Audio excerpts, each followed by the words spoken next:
안녕하세요. 나폴레옹이라면 보통 부자 되는 법 이걸 많이 떠올리시잖아요. 네, 그렇죠. 거의 공식처럼. 근데 오늘 저희가 살펴볼 자료는요. 힐이 말년에 더 파고들었던 주제예요. 바로 마음의 평화. 아, 그 부분이군요. 네.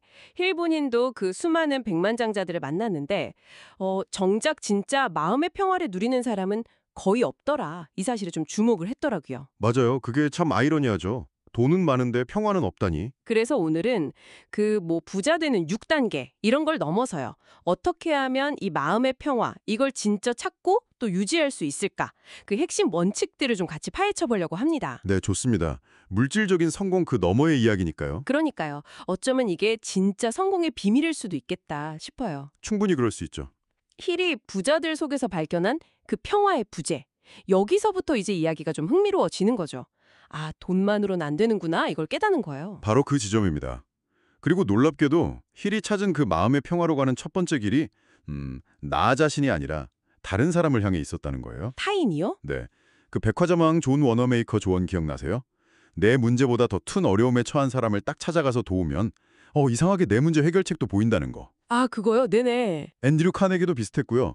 부의 기회를 나누면서 오히려 더 큰 평화, 더 큰 보상을 얻었다고 하잖아요. 그 에드워드 쇼트라는 보험 판매원 사례가 정말 딱 들어맞는 것 같아요. 2차 대전 때였죠? 네, 맞아요. 높는 데 썼다면서요. 네, 거의 자기 일은 뒷전이었던 거죠. 근데 신기하게 남은 그 10% 시간만으로 최고의 실적을 올렸다니. 와, 네. 이게 어떻게 가능한 거죠? 그러니까요. 핵심은 도움받았던 사람들이 나중에 막 자발적으로 쇼르트는 찾아왔다는 거예요. 보험 들 일 있으면. 아, 연결이 되는군요. 그렇죠.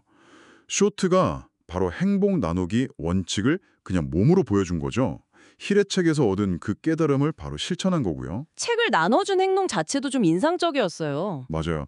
그것도 그를 기억하게 만드는 계기가 됐을 거고요. 중요한 건 이거예요. 일방적으로 받기만 해서는 진짜 평화나 성공을 계속 유지하기는 어렵다는 거. 아, 타인에게 베푼 어떤 선이나 도움이 이게 결국 어떤 형태로든 나한테 다시 돌아온다. 이게 바로 힐이 말하는 보상의 법칙인 거죠. 보상의 법칙. 네, 힐 자신도 친구 식당 어려울 때 막 발벗고 나서서 도왔는데 그러면서 자기 문제가 풀리는 경험을 했다고 하잖아요. 친구 문제를 도왔더니 내 문제가 해결됐다. 이게 핵심인 거죠. 와, 생각의 전환이에요, 정말. 또 마음가짐의 힘도 엄청 강조했죠. 그 헨리 포드. 아, 헨리 포드. 빼놓을 수 없죠. 불가능은 없다. 그냥 자기가 원하는 결과, 그거에만 딱 집중해서 결국 그 V8 엔진 블록 주조에 성공했잖아요. 대단해요. 포드에게 직념은 정말 이 마음의 방향성이 얼마나 중요한지를 딱 보여주는 사례죠. 힐은 실패하는 가장 큰 이유 중 하나로 두려움, 불안, 시기 같은 거 있잖아요. 네네. 부정적인 것들, 자석 같아서 내가 집중하는 거랑 비슷한 걸 끌어당긴다는 거예요. 무섭네요, 어떻게 보면. 그렇죠. 그래서 사랑이라든지 뭐 성욕, 이게 건설적인 방향으로 잘 쓰이면 엄청난 동기가 된다고 봤어요. 그리고 부에 대한 열망 같은 거, 이런 7가지 긍정적인 동기를 잘 활용하고 반대로 분노나 공포 같은 2가지 부정적 동기는 의식적으로 좀 통제해야 한다. 그래야 마음의 평화에 이를 수 있다. 이렇게 본 거죠. 통제. 쉽지 않은데 말이죠. 그리고 과거의 상처나 실패에 얽매이지 않는 법도 알려주잖아요. 그게 참 와닿았어요. 네. 어떤 불쾌한 경험 속에서도 그것과 동등한 이익의 씨앗, 이걸 찾으라고 했죠. 네, 그 표현이요. 그리고 슬픔으로 가는 문은 그냥 단단히 닫아버리라고. 맞습니다. 부정적인 감정, 예를 들어 뭐 시련의 아픔 같은 게 막 밀려올 때 그 에너지를 다른 대상이나 다른 활동으로 확 돌리는 거. 이걸 떨쳐내기라고 강조하더라고요. 떨쳐내기. 네. 물론 시간이란 치유자의 도움도 필요하겠지만요. 현명한 사람들은 분노조차 모래 위에 써서 파도가 그냥 지워가게 한다잖아요. 과거에 매이지 않고 지금, 현재에 집중하는 태도가 중요한 거죠. 아, 이것도 연습이 필요하겠네요. 자, 그리고 마지막 원칙. 기대 이상의 노력. 그러니까 받는 것보다 더 많이 주는 태도. 이거죠? 네, 맞습니다. 그 루트르노 회사 주조부서 직원 얘기가 참 드라마틱했어요. 맨날 불평만 하다가 어느 날 감사할 걸 찾아서 표현하고 더 나은 서비스를 제공했더니 자기뿐만 아니라 부서 전체 운명이 바뀌었다는 거잖아요. 그렇죠. 그 직원은 그냥 월급 받는 만큼만 일한 게 아니라 그 월급 이상의 가치, 그러니까 내 능력을 증명하고 더 큰 기회를 만들 기회, 이걸 본 거예요. 아, 관점의 차이군요. 네, 스스로 자기 가치를 높인 거죠. 철강왕 찰스 슈왑이 왜 그렇게 엄청난 연봉에다가 또 거액의 보너스까지 받았겠어요? 글쎄요, 그냥 일 잘해서?